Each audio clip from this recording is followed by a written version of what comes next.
Good morning, everybody.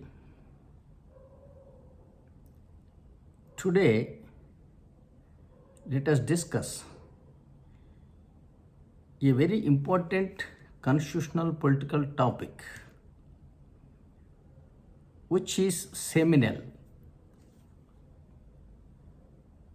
to all that follows therefrom. I told you several times,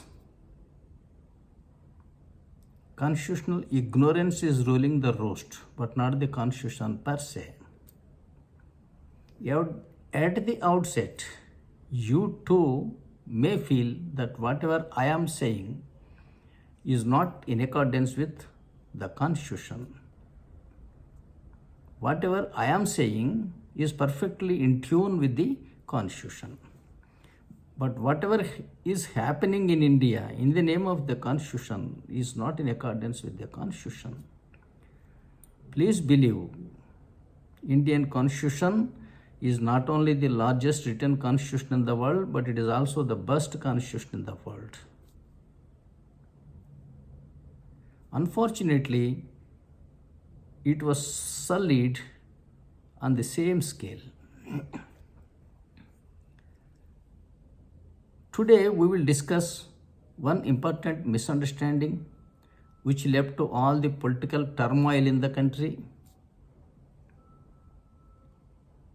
inefficient and ineffective political management, which resulted in social, political, geographical conflicts, utter poverty, and political chaos in the country. That important thing, what I am going to tell you is that about the President of India. Usually, we, the people of India, believe that president should be apolitical. The president or the governor, they should not behave like agents of the majority party leader. In fact, the whole council of ministers should work as subordinates to the executive, namely the president or the governor. That is the system enshrined in the constitution. But whereas President of India is elected by all the MLAs in India and members of both houses of parliament, such an extensive election is not prescribed for any other person in the country. In fact, President of India is the only elected executive in India which makes this country unitary. In America, there will be two elected forces. The President of America is elected. The governors of states are also elected. As such, that may be a dual authority country, which somebody may call it federal or something else. When President is bound to be elected by all the MLAs and members of both houses of parliament, do you expect him to be apolitical? On what grounds he will solicit votes from the MLAs and parliament members?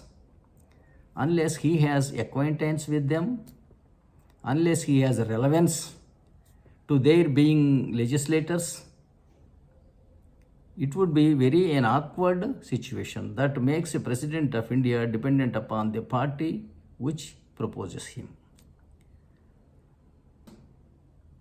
But the content has to go to each and every electorate and solicit vote. That is the minimum expected of any contestant in whatever elections. You have to contact and solicit vote of each and every voter, and you have to tell me why they should vote for you. What will you do for them, or what you have done for them? Without that, President of India should not be a just vote beggar without promising what he is going to do or without what he has done in the previous term or previously. Otherwise, it would not be electioneering at all. As such, please understand that President is an active politician. He should have relevance to the MLAs and the MPs in the sense he must be instrumental in giving them party tickets, maybe fundraising for the elections, and canvassing for the candidates and seeing that they win. Otherwise, what moral right will have to solicit votes from these MLAs and MPs? Is a most unfortunate thing that what is happening in India. I several times told you in the past that Chief Minister and Prime Minister are not elected in India. They are appointed people under Article 75 and 164 by the President and the governors.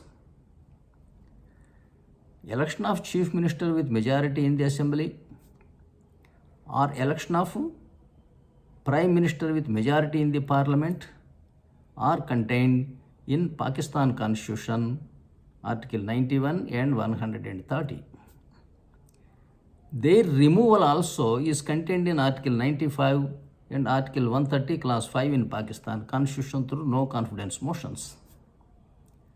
Such election or removal through no confidence motions are not contained under Indian Constitution.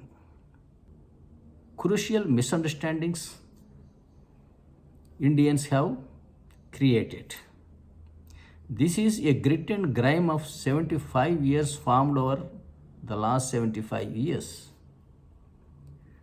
I cannot rub it off through a single video.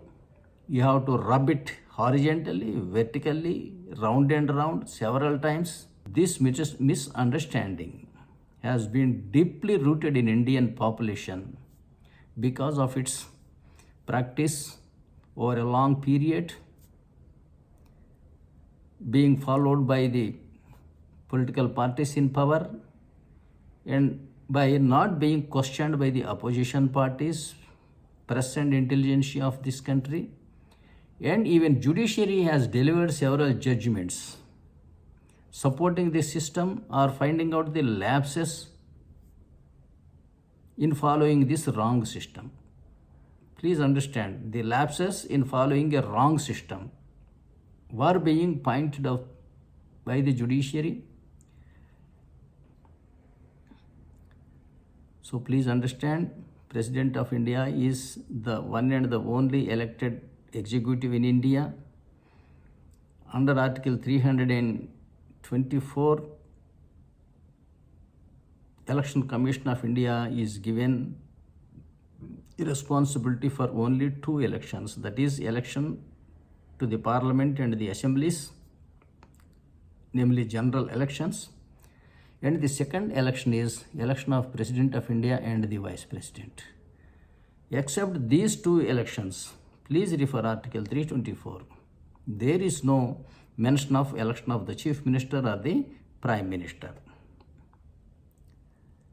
Highest elected executive is confined to the Rashtrapati Bhavan, and his unelected servants are ruling the country, rather dictating their master. This is the misfortune of this country, people should understand.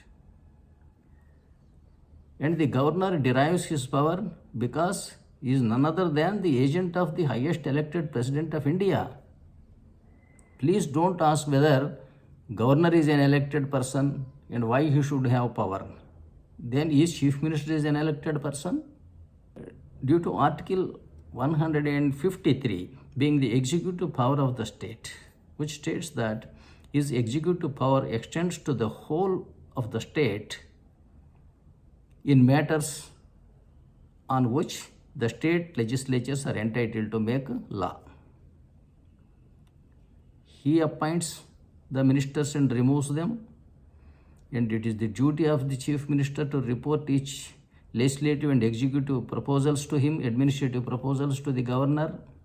The governor may seek further information. It is the responsibility of the Chief Ministers to provide certain the information called for by the governor under Article 167. Governor allots departments to the ministers under Article 166. The duty of the ministers, state ministers, is to aid and advise the governor in executing his functions under Article 163(4). Same is the case with the President of India. Union ministers are appointed by him under Article 75. He allots them duties under Article 77. And it is duty of the Prime Minister to report each and every administrative and legislative proposal to the President of India. The President may seek further clarifications, and it is the duty of the Prime Minister to provide such information. And Article 74, the duty of the Union ministers is to aid and advise the President in exercising his functions. That means, please understand, he will have functions. But we understood it in such a way that his only function is to obey the advices of Council of Ministers. Obeying and advice both are contradictory. Advice may or may not be obeyed. It has no binding force. It is not a command or order.